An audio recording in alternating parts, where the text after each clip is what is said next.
Shri Krishna Vagishayatish Yugmat Samprapta Chakrankana Bhashyasaram Yatindra Rangarpita Naija Bharam Shri Krishna Yogindram Upashrayeham Shena Shantimadhishtaya Kena Kalyanamudvahan Krena Raksham Vitanvanaha Shankaracharya Agataha Jayatu Jayatu Natho Nyaya Tattva Praneta Jayatu Jayatu Yogi Yoga Guhya Pravakta Jayatu Jayatu Sakshat Tattvadarshi Maharshihi Jayatu Jayatu Bhaktir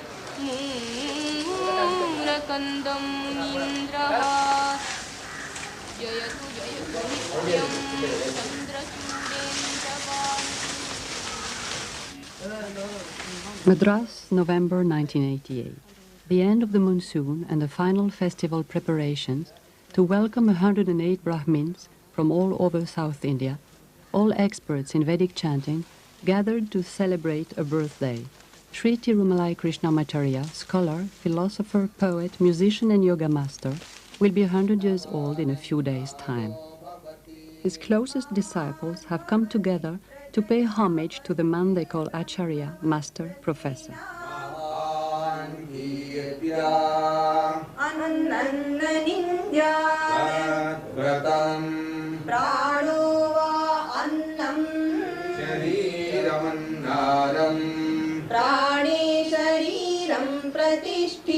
Sharire prana pratishthitaha tadetannamanne pratishthitam taya etadannamanne pratishthitam veda pratitishthati anandena jatani jivanti anandam prayantyabisamvisantiti senaisha purnaha nava esha purusha vidhajeva tasya purusha vidhatam.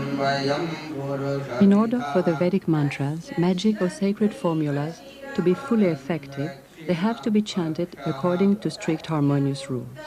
Through the echoing vibrations, Vedic chanting is like an internal dancing that brings about balance and does an ocean of good to the chanter.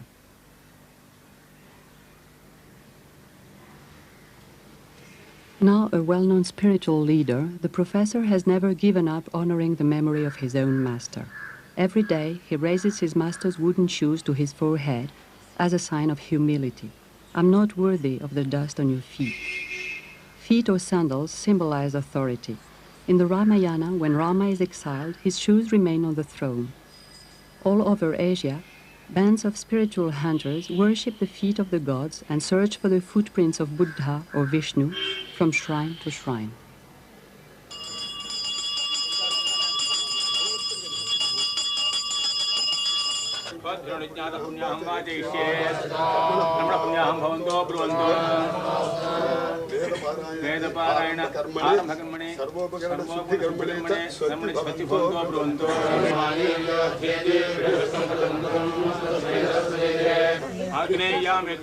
An opening puja, a daily ritual to welcome and worship the gods, is taking place in front of the professor's own shoes. The gods are offered a seat, some rice, fruit, flowers, ghee, water and perfume. Naturally, the gods who enjoy being spoiled find it impossible to resist a correctly given offering.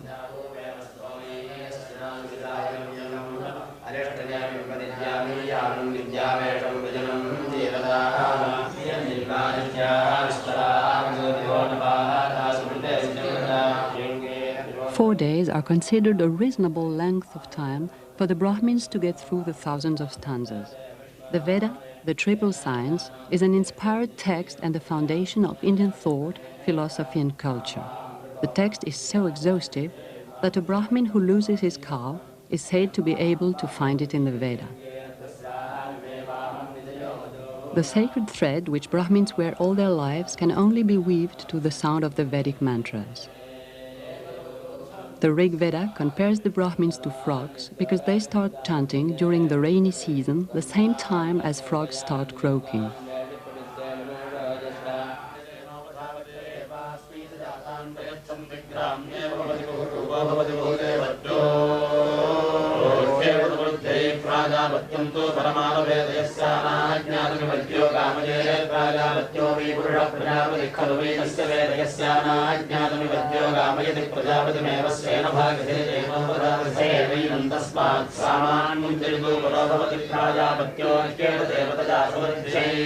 Vidodaganthoya Paripradangana Acharayat Vedamasavidore Ityarshanyamidramane Yodhyagande Panchachitvarimsa Sargaha Tadastu Samadadinam Brahmamasridharagavaha Siddhamadvyapcha Saumitrim Idam Bhajanma Pravidi Samsaddaha Davadeva Vayankalu Ratamarukya Gacchamaha Bandhan Mukuto Vikimato Bhuyopi Nedani Mikshvaku Parvajanaha. Apart from the Veda, they must also read other texts chosen by the professor, the most famous of which is the Ramayana, 24,000 stanzas.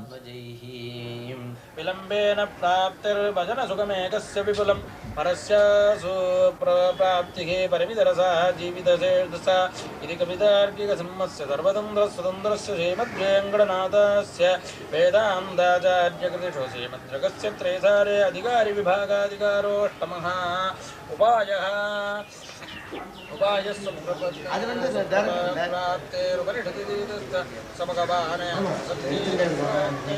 அது வந்து அந்த இதுக்கு அந்த connection வந்து கரெக்டாக இருக்கு அது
In the beginning was Brahma, and with him was Vach, the word.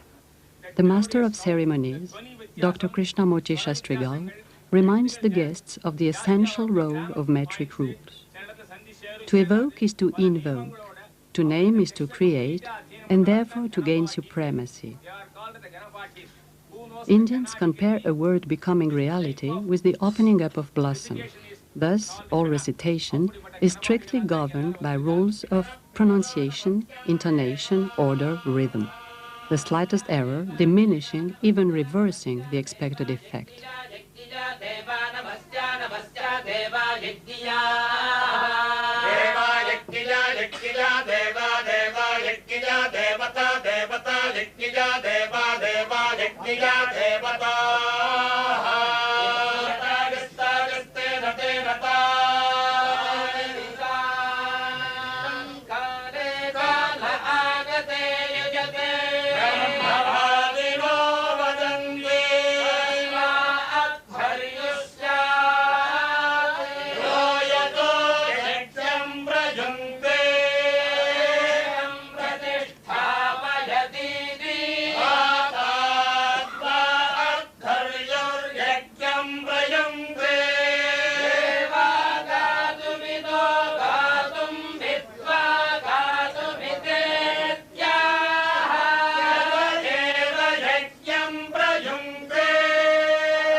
केही दुई सिर केही जमू चहली हाँ कहू केही रंग कही करो नरेसु कहू केही निपही निकासों देसु सकऊं तोर अरी अमरऊ मारी काह कीट बपुरे नर नारी प्रिया प्राण सुत कर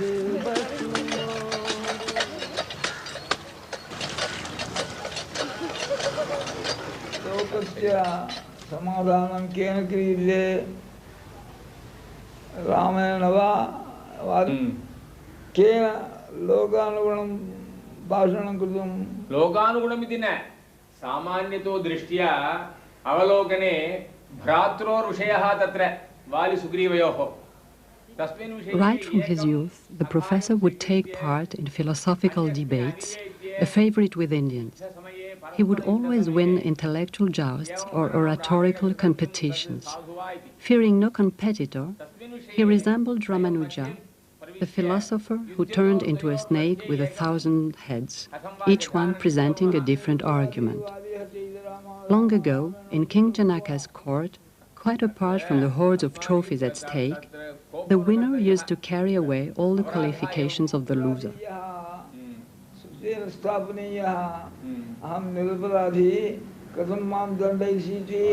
एवमेव खलु भवताम् आशयः आकृत्या वानरोऽपि वस्तुतः शास्त्रार्थं जानात्येव तेन प्रत्यवायी सः इति.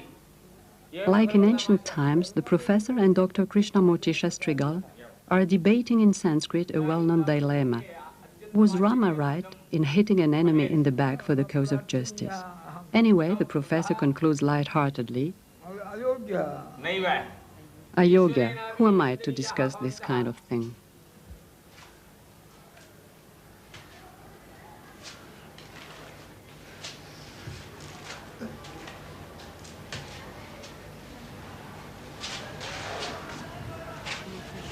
Every lesson follows an unalterable pattern.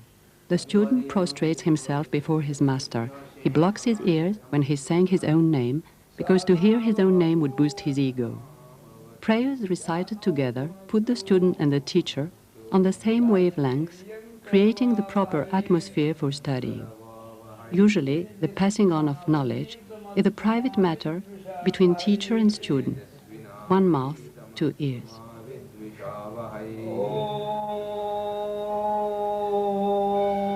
Mantra Om is so sacred that his name must not be taken lightly because he represents God himself.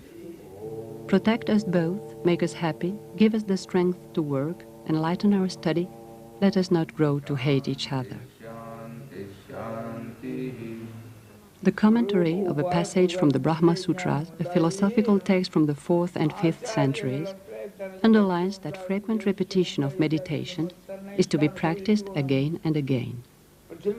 The professor, like every learned man in India, is first and foremost a pedagogue. To pass on knowledge is a necessity, because not to do it would be to murder the divine spirit. The master, the guru, without whom no knowledge can be acquired in depth, dispels the darkness of ignorance.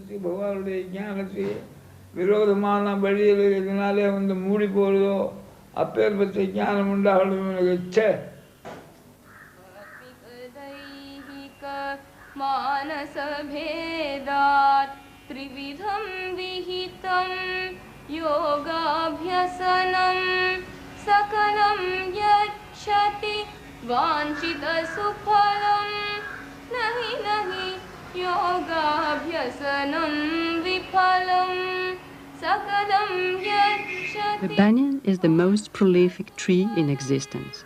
Its branches take root when they reach the ground, ad infinitum, thus eventually creating a forest from one single tree. In the same way, from the master come an infinity of disciples. Some reflect better than others their master's quality of teaching.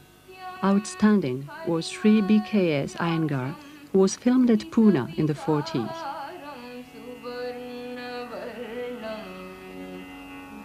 दृष्ट्वा विषयं बाह्यं मोहं मा कुरु मनसि ज्ञात्वा सर्वं बाह्यम् अनित्यं निश्चिनु नित्यं पृथगात्मानं दृष्ट्वा स्मृत्वा स्पृष्ट्वा विषयं बाह्यं मोहं मा कुरु मनसि ज्ञात्वा सर्वं बाह्यम् अनित्यं निश्चिनु नित्यं पृथगात्मानं.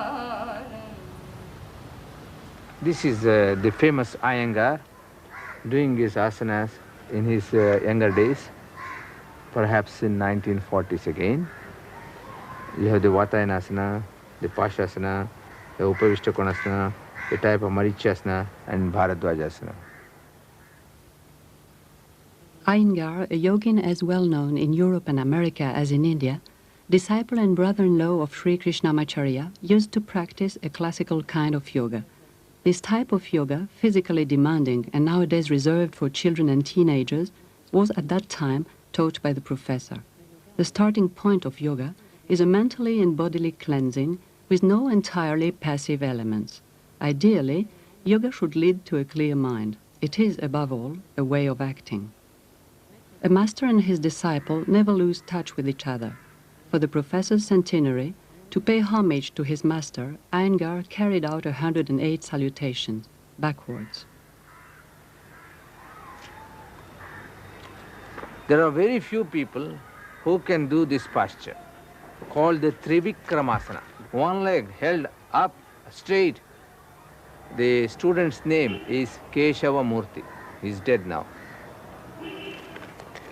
These are some of my father's royal disciples.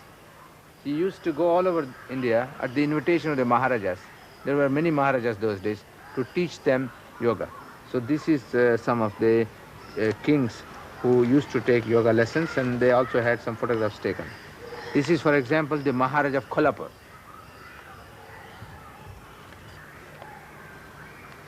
This is the royal family doing yoga, the palace, Baroda palace, the king and his family and his physician.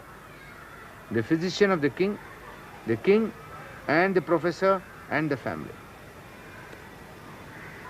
We also have here a very interesting photograph of my father's very important disciple, the then Maharaj of Mysore, Sri Krishna Raja Vadayar Bahadur.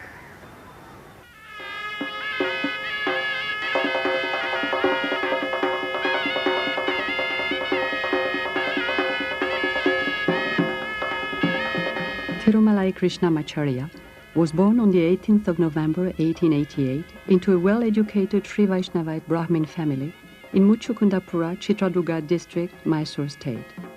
Mysore state, now Karnataka, had been governed since the 16th century by a dynasty of enlightened sovereigns. Around 1925, the professor succeeded in curing the Maharaja Krishnaraja Vadayar Bahadur from a serious illness by combining yoga and Ayurvedic medicine. He then became the monarch's acharya, teaching him yoga and philosophy, and opened a yoga school in Jaganmohan Palace, patronized by the royal court and foreign guests. He directed the school for more than 20 years, right up to the final successor of the Maharaja and the independence of India.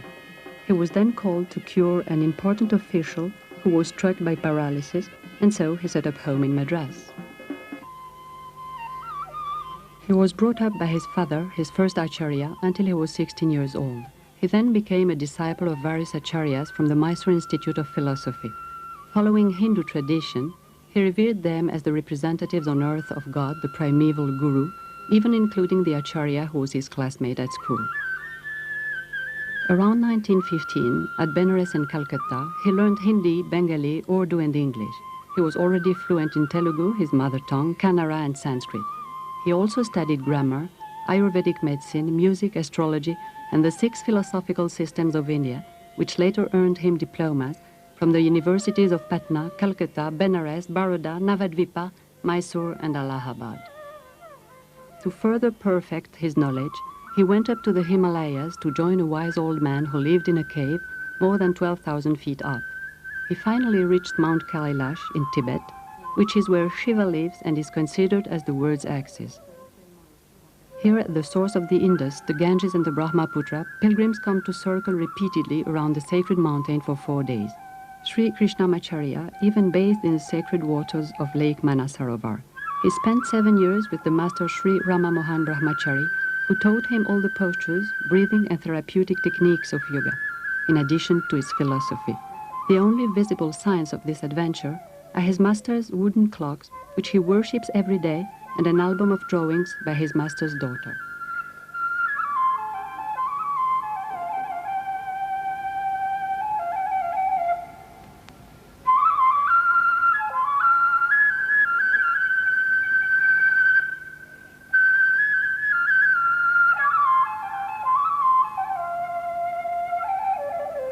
This photograph is something like the photograph we take after the convocation in India, after we have received all the certificates. And this photograph was taken around the time he got married, approximately 1925. This is the photograph of our Acharya, Sri Krishnamacharya, taken for a book, the first book my father wrote on yoga in 1934. My mother told me that this book was written by my father in 2 days. And these photographs were taken by this photographer of the Palace of Mysore in 1934. We have such excellent photographs, including this posture, the posture known as the Samasthiti. This is the first position one takes before doing different asanas. We have this photograph also in the book, the Yoga Makaranda, which is here.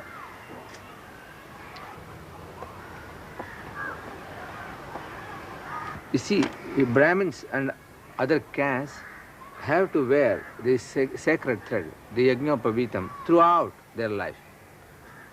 You see this Yajnapavitam. Usually, as you have seen, it is worn. It runs from the left shoulder and goes down to the hip bone. But when the professor does his asanas, he wears them in the same fashion, except it is going round the neck twice and then worn like that. This is the way one should wear.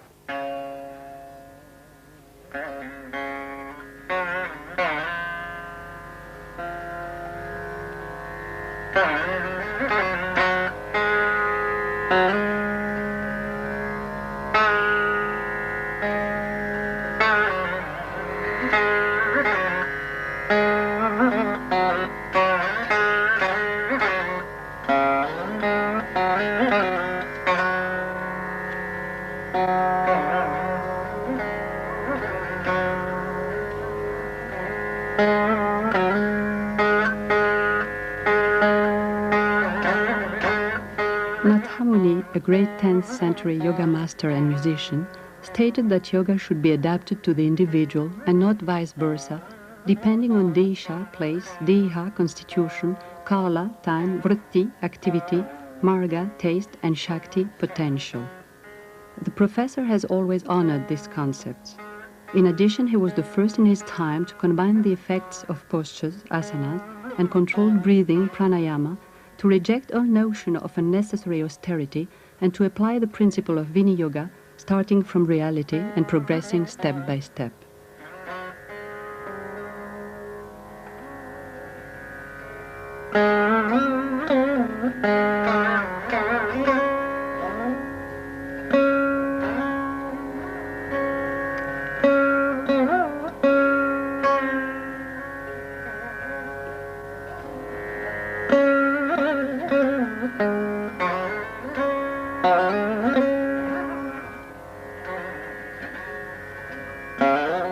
By working through the body, yoga aims to channel the mind's diversities in order to reach a united perfection of body and soul.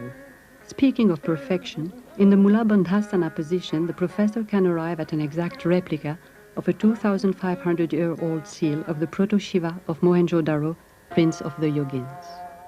We have here the latest book the last book of Sri Krishnamacharya, printed and released in 1981, when Professor was more than 90 years. And in this book, we have the photographs of the Professor himself doing some of the asanas those days.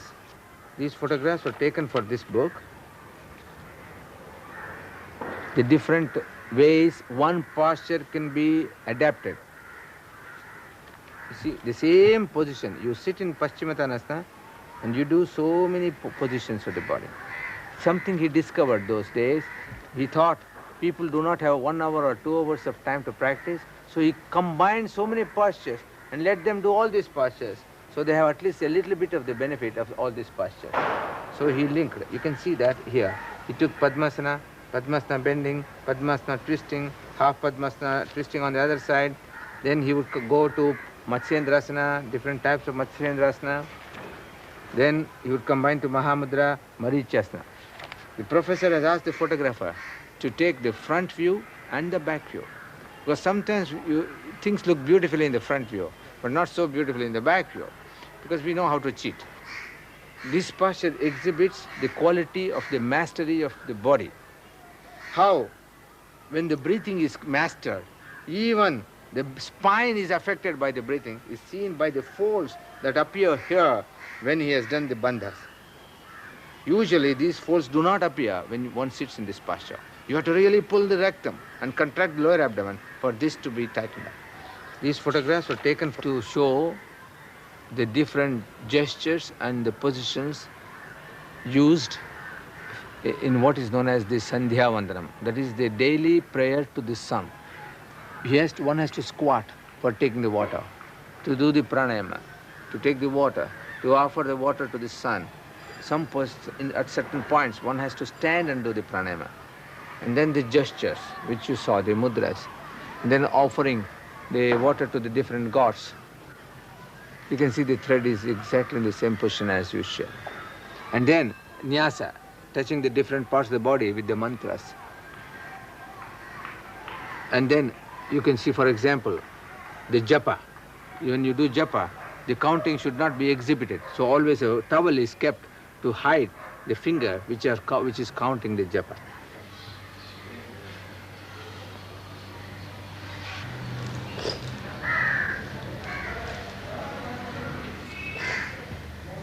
It is said that without the sandhya, the twilight ritual, the sun wouldn't rise. In order to encourage breathing, some water must be drunk. Then several drops must be sprinkled as an offering to the sun, whilst reciting the Gayatri. This prayer, strictly reserved for the Brahmins, also symbolizes the goddess of solar energy. O divine sunlight, may we have you with us to guide our thoughts.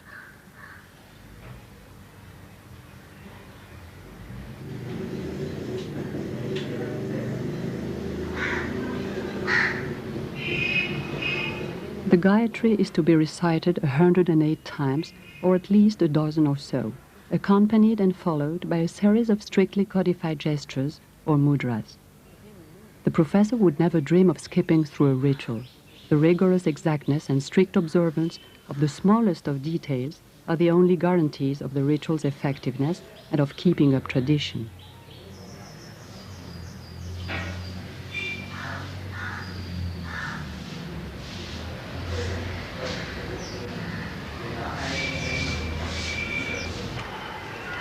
I think my father also had taken my first son, and he asked the photographer to take some photographs of how children are taught by the parents.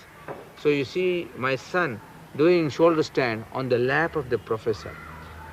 This is the way children were taught, because children feel much more warm when they are taught on the lap of the grandparents. So this is how our children were taught yoga by my father.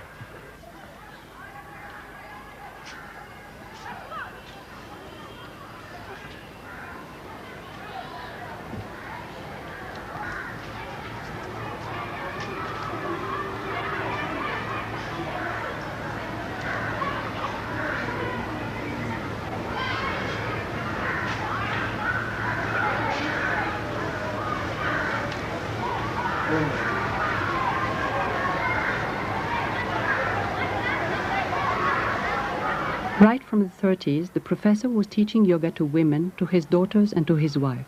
However, when he decided in 1964 to pass on Natha Muni's teachings on the subject to his disciples, the practice of yoga for Indian women was still coming up against strong resistance. As for the professor, he had long been welcoming foreign women amongst his students. This is one brother, my elder brother, and my sisters doing yoga Padmapadmasana, my father with his young disciples, to show to the public the different aspects of yoga. My father used to arrange some lecture demonstrations in the 1960s, and he would take some of his close disciples, including my small sister. You find the professor explaining one of the parighasanas as my small sister is doing it. And you can see us watching behind and waiting for our chance.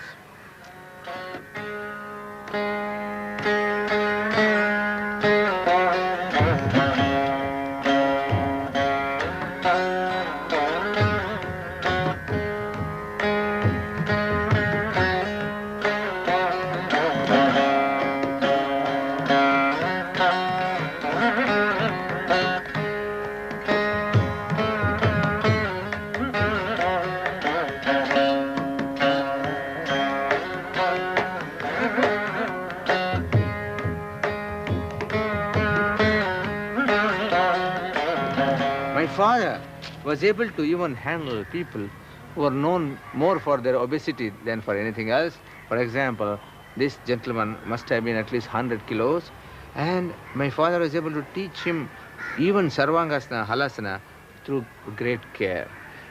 He used to train us how to teach. So he would always have one of us with him when he was teaching these difficult people. You find here my brother Sri Bhashyam doing asana with the Seth, who was so fat. For people who have some stiffness and all that, he was using certain instruments to help them to bend the body. This is very popular now in the United States. Yoga is taught with a lot of instruments, but the origin of this is as old as 1930s.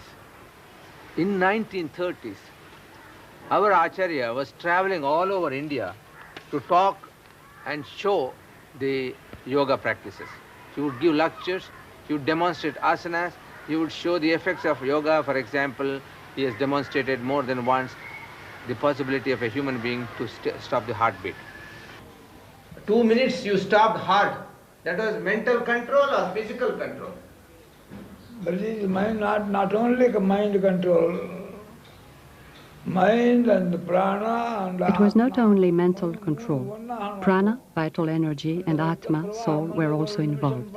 It was controlling the energy at the same time as mastering something subtler, something which went far beyond.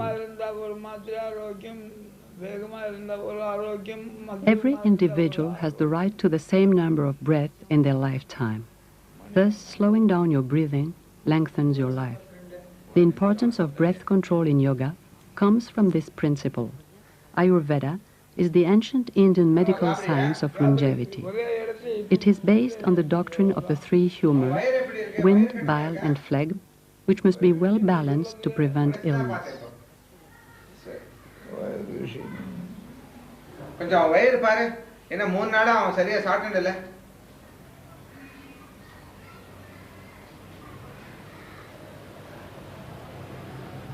Although taking the pulse is generally considered only as one element of the diagnosis, the professor can draw from it a multitude of information.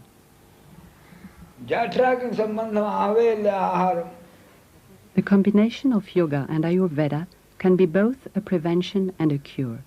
The professor calls it a veritable surgery without instruments.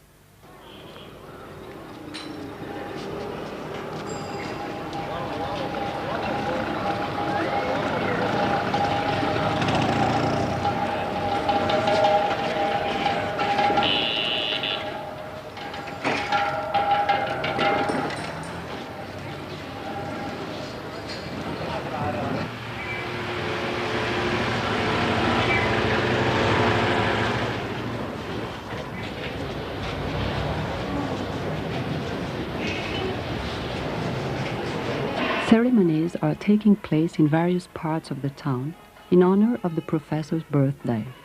TV, radio, and the press are recording an event which the governor Alexander insisted on being a part of. The governor is the highest political authority in Tamil Nadu, a state with a population of 50 million on Coromandel Coast and with Madras as its capital.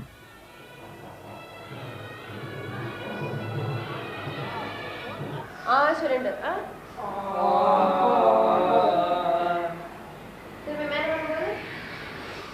On this centenary anniversary, a course on the teaching of yoga to mentally handicapped children is being held. This particular application makes up an important part of the therapeutical activities of the Institute for Mandiram, which was started by one of the professor's sons. Traditional dancing and gesturing are taught alongside yoga. The yoga postures are accompanied by sounds which are aimed at easing breathing out, the most vital of the 4 breathing phases in yoga, at holding the positions and at concentrating, all with the goal of improving coordination. After all, the word yoga can also be translated by adjustment. He's come.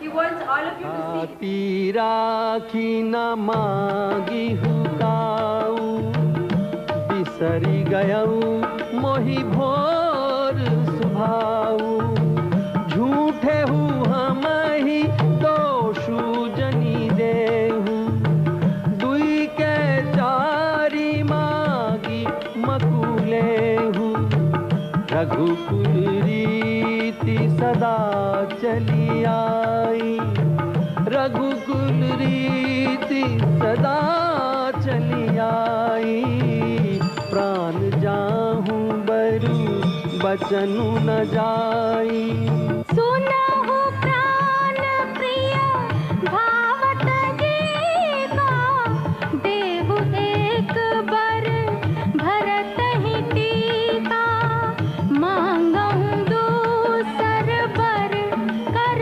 जोरी पुरवहु नाथ मनोरथ मोरी. Back to the birthday festivities, Lalgudi Sri Jayaraman, one of the best-known southern Indian violinists, is going to play Carnatic devotional music for several hours in homage to the professor. It will be a delight for the amateur public, as well as an offering intended to charm the gods, who are great connoisseurs of music and always eager for enjoyment.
Indian music consists of meanders, convolutions and echoes, just like the pattern of Indian thinking, which prefers to add elements rather than to have to take them away.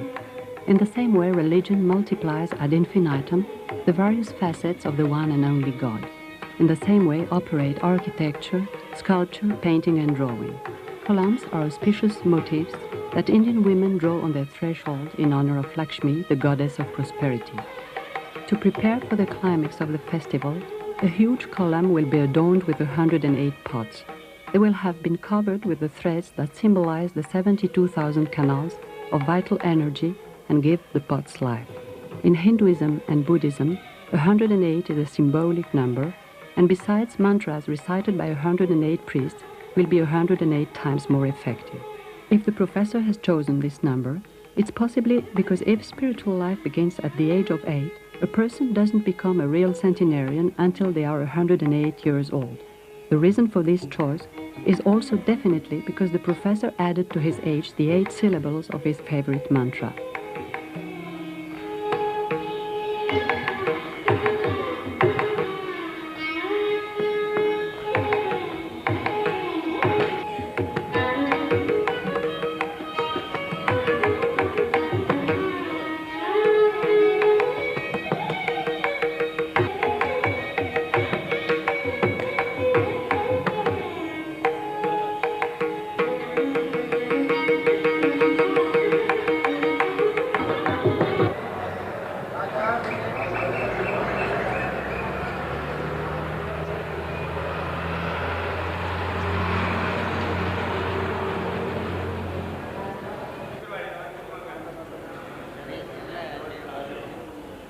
At dawn on the first day of the final ceremony, in the entrance hall of the temple, the 108 pots are not ready to fulfill their role until they have been given a head of coconut, mango tree leaves for their hair, vermilion marks for their eyes, and finally filled with water, signifying life, knowledge, and fertility.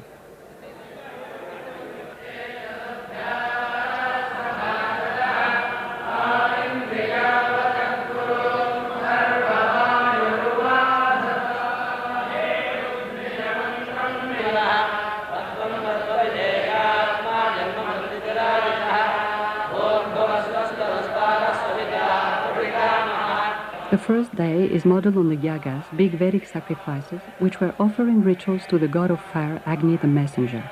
Agni's task is to seek out, to invite and to welcome the other gods, and then to offer them the gifts which are placed in the fire and are the source of their energy and immortality. After the litany of the 1,000 names of God, the Sudarshana Homam, a sacrifice which glorifies Vishnu's discus, his divine power, is carried out. 9 officiating priests each throw ritual delicacies into the fire 224 times, making a total of 2,016 times, to the sound of a mantra chanted 40 times by the 108 reciting priests, making a total of 4,320 times. Whatever the number, Hinduism has its multiple, André Malraux once said.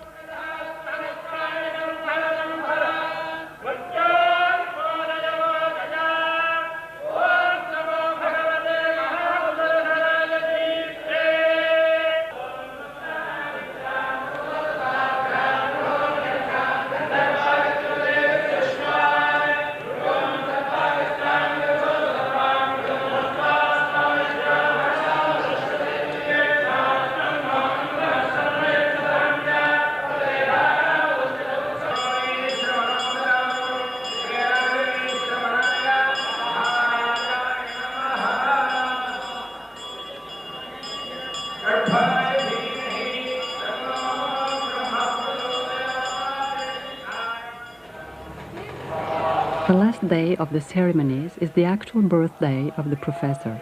Whilst accepting that the celebrations be organized, the professor stipulated that the blessings prayed for fall not only on him and his family, but that they might be bestowed globally. The act of the sacrifice bears fruit, but the accompanying wishes are only granted in direct proportion to the degree to which the rules are respected and to the amount of the means used. A big sacrifice costs an absolute fortune. Quite apart from the offerings and the priest's fees, more than 100 people have to be fed and lodged for the 8 days.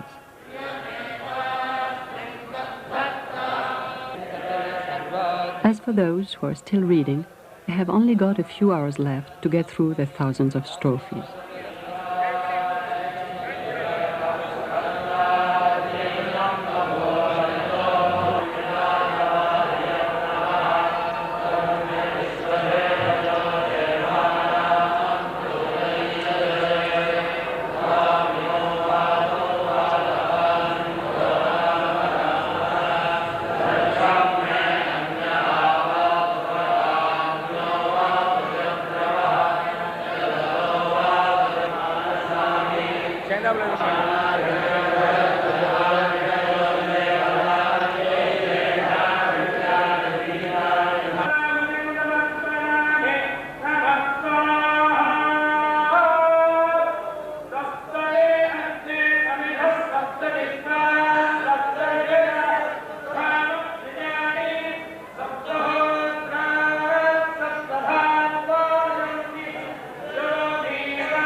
After the final mantras and sacrifices which aim to overcome all possible obstacles, to encourage long life and to worship the 7 planets, the sacred water is taken out of the pradhana kalasham, the main pot, and is sprinkled on the professor and his family, just like the abhishekam, the royal besprinkling in the ancient coronation ceremonies.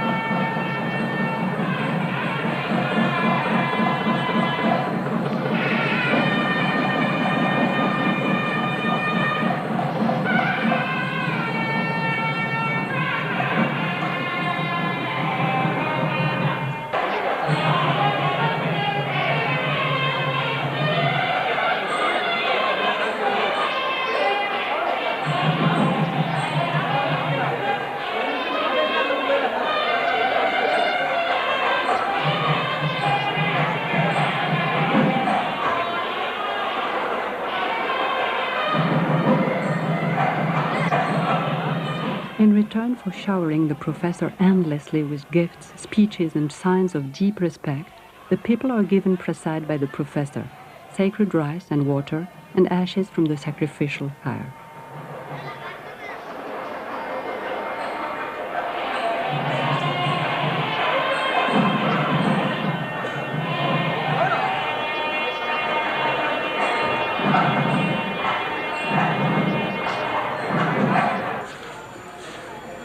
All of the leftover water is poured over the deified statue of Patanjali, a 2nd century BC philosopher, grammarian, and doctor. This statue is in the garden of the Mandiram, the institute where the professor's teachings are practiced. In the eyes of the participant, the ceremonies will have been a conclusion and a climax. For the professor, however, his attempts to teach and to make yoga more widely known never come to an end. From Patanjali, the philosopher and intellectual guide he most respects, along with Nathamuni, he borrowed the Mandiram's motto, "The suffering to come can and should be avoided."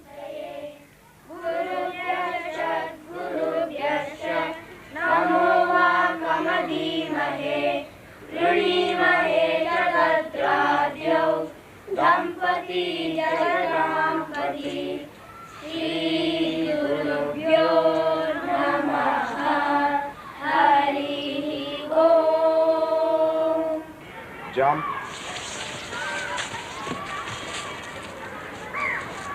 Inhale, Urdhva Mukha Svanasana. Urdhva Mukha Svanasana. Adho Mukha Svanasana. Dandasana. Aside from the group lessons for children, the Krishnamacharya Mandiram aims above all at applying the principles of yoga during private consultations and lessons in order to relieve certain discomforts and chronic ailments. This method, apparently simple in the extreme, is based on specific postures and relaxation using various tools, including breath control. It should be applied carefully and flexibly with no ready-made recipe. Jump forward to Dandasana.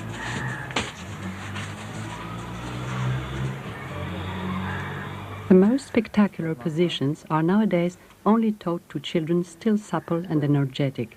The modern lifestyle makes the practice of this kind of yoga less and less desirable for adults who are generally tired and rushed. It's therefore best to practice a yoga that matches the individual's needs and capabilities, and to teach yoga following the principle Yukta Shikshana. I will not teach you what is good for me or for others, I will only teach you what is good for you. In any case, yoga can only survive in the modern world by adapting itself. After all, its goal, for reasons of practicalness and efficiency, is to create harmony and balance, thus allowing each individual to get the best out of himself at the same time as being able to integrate himself fully into society.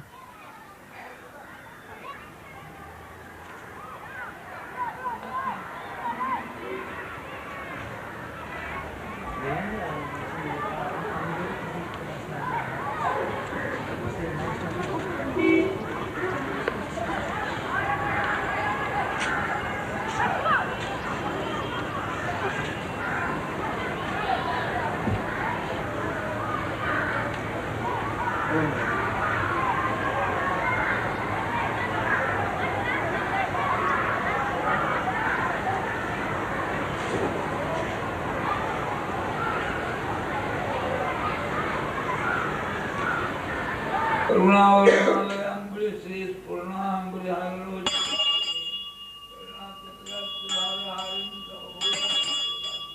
Every man has 3 debts to pay during his lifetime: to the gods by offering sacrifices, to his ancestors by worshipping them and by ensuring the continuation of the family line, finally to the sages by studying and handing down knowledge. Following the code of Manu, the first king and legislator, the ancestor of the human race, having studied the sacred books, having procreated sons, having given sacrifices to the gods, each according to his own means, a man can seek freedom. Sri Tirumalai Krishnamacharya, the professor, has more than fulfilled his 3 sacred duties during a life full of ebullient, adventurous, multifarious, never-ending and demanding activity. He has finally reached the stage where he can dedicate himself to entire devotion, bhakti, done out of love and surrender, freed at last of all speculation. The puja is the most common ritual, the most family-orientated, the most familiar. The professor will have never stopped practicing it with rigor, vigor, and fervor, day by day, for 100 years of beatitude. Om apovayugum sarvam vishwa bhutanyapa pranavapaha pasava apo musamapo namapa samradapo viradapo swaradapo chanda ushyapo jyoti ushyapo Veda mantra swarupa Namo Namo Jnana Pandita Swami Namo Namo Vekoti